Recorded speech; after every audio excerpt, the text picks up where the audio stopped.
questioning. The member from Timmins James Bay. My question is to the Minister of Transportation. Minister, last Friday in Sudbury, quite unfortunate, we had a number of fatalities as a result of accidents on highways in and around Sudbury. We had 2 people that died as a result of a 3-vehicle crash on Highway 17 west of Webwood, and then we had another person die as a result of an accident, single vehicle, on Highway 6 just between Little Current and Espanola. Considering that you reported to this House and you reported to myself and other Northern members that you've increased the number of equipment that are on highways, why is it that highways are still being closed in Northern Ontario where we never used to see that in the past? Thank you. The member from the Minister of Infrastructure and Transportation.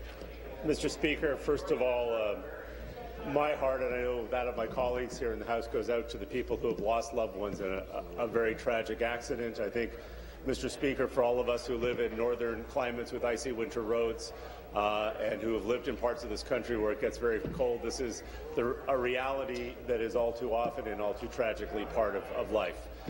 So my prayers and heartfelt thanks go to the family. Mr. Speaker, we as a government have added 50 different crews in northeastern and northwestern Ontario.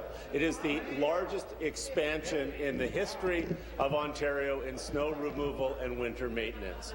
We have also required now that those companies have to replace all of their equipment at the rate of 10% per year, so over every decade all equipment will be new. MTO staff are working on stronger reviews and working with municipal leaders. We have the safest roads and highways in North America with the lowest fatality rates, Mr. Speaker. These investments will, over this winter, reduce those accident rates, and I've worked with the member opposite and will continue to identify these obstacles and solve them. Supplementary. Minister, I'm shocked that you would say it's a reality that people have to die while driving on roads in Northern Ontario.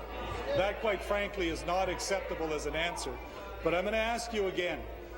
We in Northern Ontario want to let you into a little secret. It's been sowing for centuries and for millennia.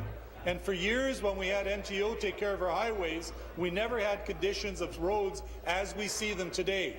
Last Friday, we had 3 fatalities just in the Sudbury area. There was another fatality on Highway 69.